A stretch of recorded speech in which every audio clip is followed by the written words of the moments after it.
I like making videos because it gives me an outlet for my current hyperfixations. And what better way to satisfy this than to make a self-indulgent list of 5 games that I enjoyed last year. Not a list of my top 5 games, but just a list of the games that I personally enjoyed playing last year, which even includes some games that released years before that I just happened to get around playing in 2024. So, with the introductions out of the way, the first game I want to talk about is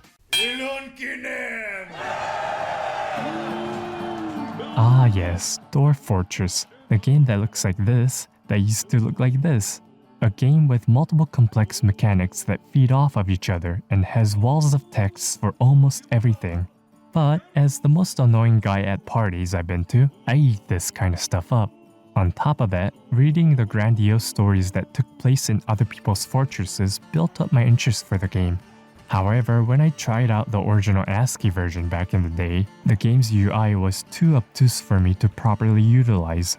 Disheartened, I would soon forget about the game until 2024, where I noticed the game of the same name on my Steam recommendations. It turned out that this was a remade version of the original, with a more accessible UI, which was just the thing that I needed. I instantly bought the game and, with the help of some YouTube videos, developed my own fortress to the point where I now have my own stories to tell. Like that of Cezier's Submerged Diamonds, a dwarf that settled into our fortress of Shot Lesson in the same area that it was founded.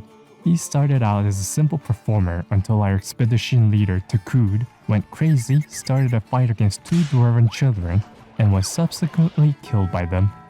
After he passed away, Cezier was appointed as the new leader and was so good at his job that our humble fortress grew into a mountain home where this feat would grant him nobility. Cezier, the dwarf that stepped up for our fort in times of its turmoil, was then sweet-talked into handing off one of our legendary artifacts and was thrown into jail for it. The Sweet Talker was an undead controlled by the necromancer Inori, who had been busy sending many other disguised undeads into our tavern in order to steal our other legendary artifacts. With the identity of our enemy revealed, the Fort would concentrate their efforts on finding this Inori to take back our stolen artifacts. And this is when I realized I had been playing the game for 52 hours within the span of a week and a half. I then looked at my backlog of other games and sealed this game away for now in the hopes of getting some free time back, but that hope would be short-lived because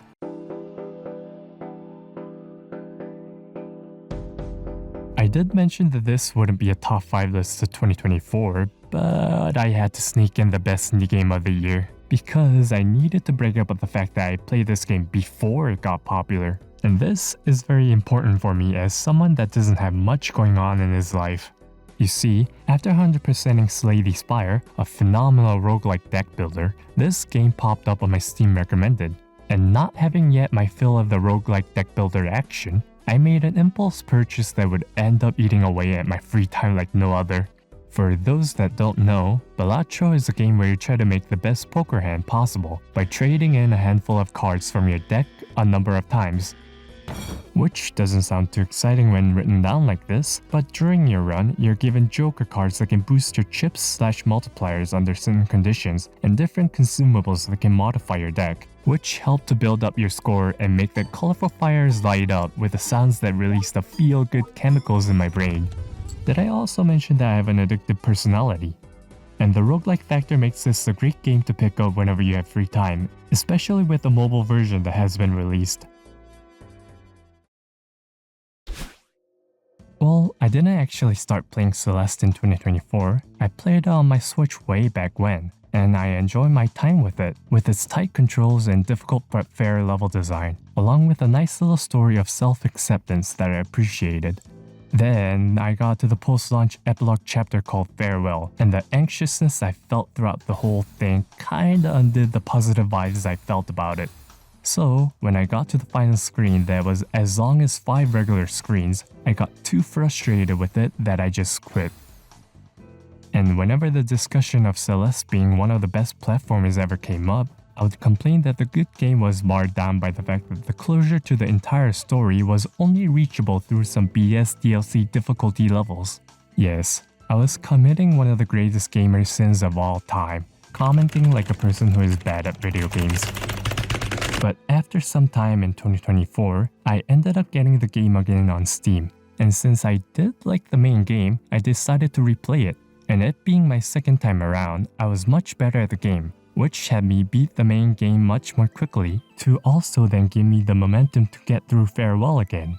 Then when I got to the last screen that I couldn't beat before, I locked in, leaned forward, and kept on trying. Until I finally beat it. And when I did, I saw the vision. I finally understood what everyone meant when they said that it was one of the best platformers, a statement that I can finally fully agree with after the 6 years that have passed.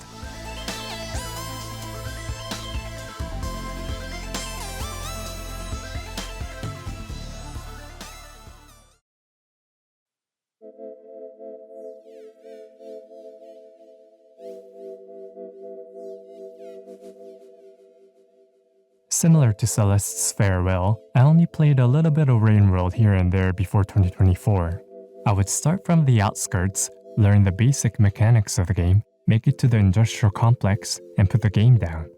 This wasn't because I hated the game or anything, but felt that I've seen most of what the game had to offer. Plus, my backlog of games wasn't getting any smaller. But then the game started appearing on my YouTube recommendations, and within them, I saw some of the cool things that I have yet to see while playing.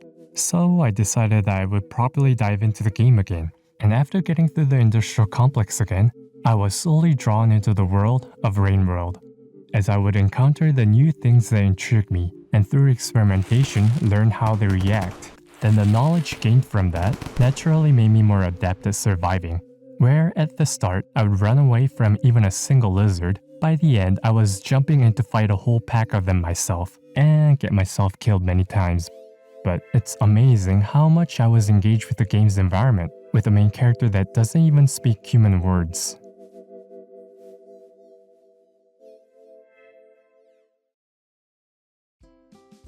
I do like my action games, but as a guy whose voice sounds like he is high 80% of the time, I do also enjoy my share of cozy games, with me coming back to a short hike whenever I'm drunk alone at 2 AM on a weekend.